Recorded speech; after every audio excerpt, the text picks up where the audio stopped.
খুলনা এবং ঢাকার মধ্যে একটা দ্রুত যাতায়াতের ব্যবস্থা হয়েছে। ভর্তুকি দিতে হচ্ছে, এই ভর্তুকি আর কত দেয়া যাবে? রেলের নানান রকম সংকট আছে। সেতু সংযোগের মাধ্যমে খুলনা এবং ঢাকার মধ্যে একটা দ্রুত যাতায়াতের ব্যবস্থা হয়েছে। 4.25 ঘন্টায় এটা পৌঁছে যাবে ঢাকা থেকে খুলনা বা খুলনা থেকে ঢাকা।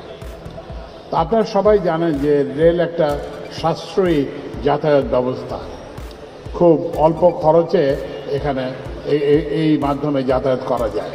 রেলের যে আজকের যে বর্তমান অবস্থা, এটা এই অবস্থাতে আসার একটি কারণ হচ্ছে অপব্যয়। আমরা যত্রতত্র স্টেশন স্থাপন করেছি, যত্রতত্র কি বলে রেল লাইনের বিস্তার করা হয়েছে, কিন্তু লোকোমোটিভ আছে কিনা, ক্যারেজ আছে মানে কোচ আছে কিনা, এগুলোর জনবল আছে কিনা, এগুলোর ব্যবস্থা না করে এগুলো করা হয়েছে। আমাদের কোচের সংকট আছে, আমাদের ওয়াগনের সংকট আছে, আমাদের জনবলের সংকট আছে। আমরা এই সীমিত সংখ্যক জনবল দিয়ে রেলের কর্মীরা একটি বড় দায়িত্ব পালন করেন। তারা কিন্তু আমাদের আনসাং হিরো, তাদের কথা কেউ মনে করে না, কিন্তু আমি তাদের আজকে স্মরণ করতে চাই। কিন্তু এখন এমন একটা ধারণা সৃষ্টি হয়েছে যে না, প্রত্যেক জায়গাতেই রেল স্টেশন হতে হবে এবং প্রত্যেক জায়গাতে প্রত্যেক স্টেশনেই রেল গাড়ি থামাতে হবে। এটা একটা এটা একটা খুব ভালো লক্ষণ নয়।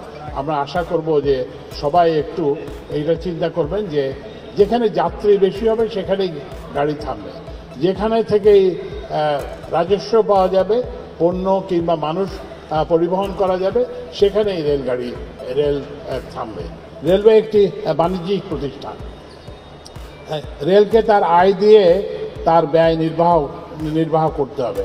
সাধারণ যাত্রীদেরও একটি কথা বলতে চাই, যে সেটা হচ্ছে যে সবাই আশা করেন যে রেলগাড়িটি তাদের বাড়ির পাশে থামবে, আবার তারা এটাও চান যে তারা দ্রুততম সময়ে গন্তব্যে পৌঁছবেন।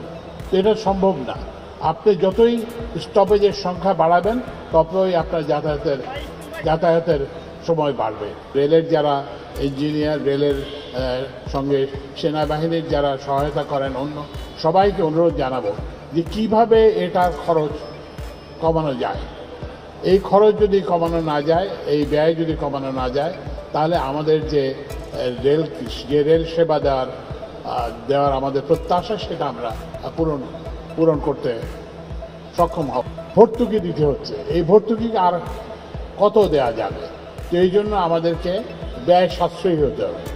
ব্যয় সাশ্রয়ী হতে হবে আমাদের পরিকল্পনায়, ব্যয় সাশ্রয়ী হতে হবে আমাদের ব্যয়ে।